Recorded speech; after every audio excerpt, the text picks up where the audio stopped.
Before my first trek, I ended up spending around 20,000 rupees on just trekking gear. It was more than my trek fee, it was more than my flight costs, and that's how much I was spending on trekking gear. And it's not just me. I see so many trekkers making this mistake all the time where they spend way too much on trekking gear, especially on their first trek. So that is what I'm going to address in today's video. You're watching Trekker Mistakes, and this is the first episode of our series where we're covering errors that trekkers make, and we've seen them make time and again, and we're going to help you avoid that even if it is your first trek. I'm Swathi from Indiahikes, and you're watching Trek with Swathi.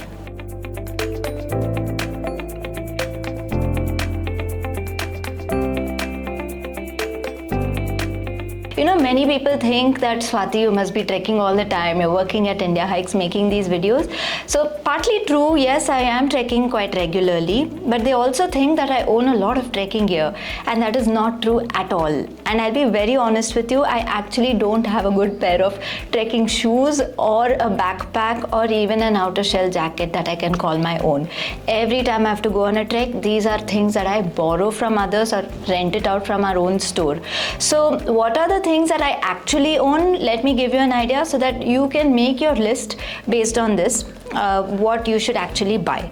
So the mantra is very simple. What are the things closest to your skin where hygiene matters a lot? If you go from head to toe, you will be talking about your trekking cap, your sun cap, woolen cap for the evening. You will probably use a balaclava again for winter protection. You will be wearing your t-shirts, which are dry fit t-shirts, 1 or 2 layers. You will probably have another layer immediately on top of that, like a fleece layer. Bottom, you use your trekking pants, which are very dear to you. And of course, you use socks for your feet and gloves as well. Maybe you may use arm sleeves also. So all of these things are things that I own because these are very personal to me. Size matters, my comfort matters.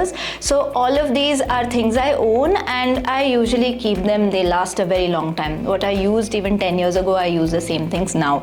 So these are things worth investing on, and they double up as well. You can use it on your travels, you can use it for your daily runs or going to the gym. So it is not a wasted investment even if you spend a little bit on it. However, these are not really high ticket items. The high ticket items are actually what you don't need to buy, and this is where that 20,000 rupee happens, because you can avoid all of these and you're not going to be using them regularly. What are these things? Your trekking backpack easily costs around 5,000 to 8,000 if you buy a good one at the market. You don't need to buy it, you can just rent it out. Same with your trekking shoes, can cost you around 8,000 to 10,000 if you want a good pair of trekking shoes. You can totally avoid it. Same with your outermost shell jacket. These are also, you want them to be compact, light, all of it. The more features you add, the more expensive it becomes, going up to 15,000. You've already spoken about 20,000 rupees right there.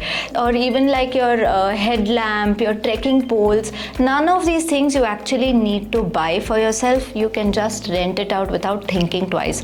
Now, if you're trekking with Indiahikes, we have our own cross-trek store. We started it with the intent of making trekking more accessible, where we were feeling very terrible seeing trekkers spending so much on trekking gear. So if you're trekking with us, you can rent from there. All the gear is designed and handpicked by us after trekking for the past 20 years. So you know that if you're renting from there, it's good stuff.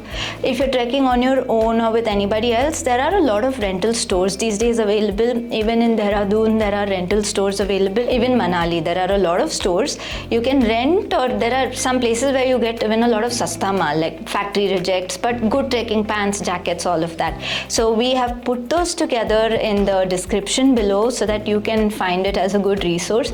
Our Indiahikes team members love using these places, so make the best of it. So that was my learning from my first mistake of spending way too much on trekking gear. I hope you don't repeat the same mistake, because it's not really about not spending, or it's not about avoiding spending. It's about, if you avoid spending 15,000 on your first trek just for trekking gear, you can use the same amount and do a second trek itself. So we want to trek more, and we hope that happens with you as well. So that was our first episode of the Trekker Mistake series. We will share a lot more from all the mistakes we have done, and we've learned that, trekking's not supposed to be like that. So make sure you hit subscribe and hit the bell icon so that you're notified of the next few videos of this series. I'm sure you will find something in it for yourself as well. That's all from me today. We'll be back with more soon. I'm Swathi from Indiahikes and you're watching Trek with Swathi.